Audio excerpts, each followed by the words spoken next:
The history, spirit, and ethos of Glehnard Oak, as any Glenardian worth their salt knew, could be traced back to Sir Edmund Flecker Glehnard, 1842 to 1907, whom the school had decided to remember as its kindly Victorian benefactor.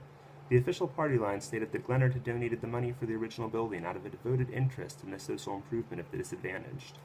Rather than workhouse, the official PTA booklet described it as a shelter, workplace, and educational institute, used in its time by a mixture of English and Caribbean people.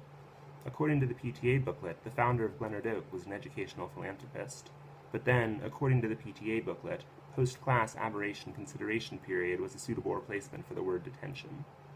A more thorough investigation in the archives of the local Grange Library would reveal Sir Edmund Flecker Glehnard as a successful colonial, who had made a pretty sum in Jamaica farming tobacco, or rather, overseeing great tracts of land where tobacco was being farmed.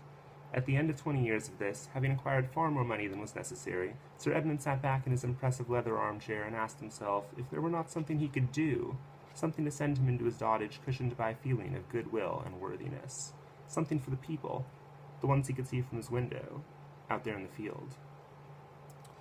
For a few months, Sir Edmund was stumped.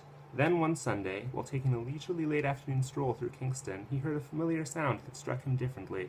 Godly singing, hand-clapping, weeping and wailing, noise and heat and ecstatic movement coming from church after church, and moving through the thick air of Jamaica like a choir invisible. Now there was something, thought Sir Edmund, for unlike many of his expatriate peers, who branded the singing caterwauling and accused it of being heathen, Sir Edmund had always been touched by the devotion of Jamaican Christians. He liked the idea of a jolly church where one could sniff or cough or make a sudden movement without the vicar looking at one queerly. Sir Edmund felt certain that God, in all his wisdom, had never meant church to be a stiff-collared affair as it was in Tunbridge Wells, but rather a joyous thing, a singing and dancing thing, a foot-stamping, hand-clapping thing. The Jamaicans understood this. Sometimes it seemed to be the only thing they did understand. Stopping for a moment outside one particularly vibrant church, Sir Edmund took the opportunity to muse upon this conundrum, the remarkable difference between a Jamaican's devotion to his God in comparison to his devotion towards his employer. It was a subject he'd had cause to consider many times in the past. Only this month, as he sat in his study trying to concentrate on the problem he had set himself, his wardens came to him with news of 3 strikes, various men found asleep or drugged while at work, and a whole collective of mothers, Bowden women among them, complaining about low pay, refusing to work. Now you see, that was the rub of it, right there. You could get a Jamaican to pray any hour of the day or night. They would roll into church for any day of religious note, even the most obscure.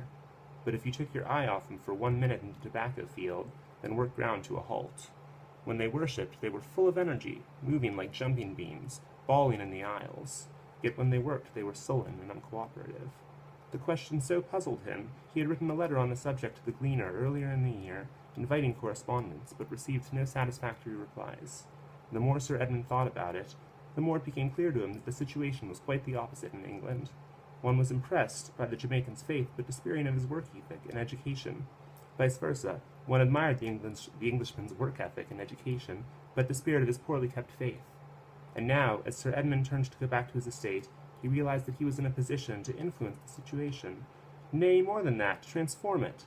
Sir Edmund, who was a fairly corpulent man, a man who looked as if he might be hiding another man within him, practically skipped all the way home.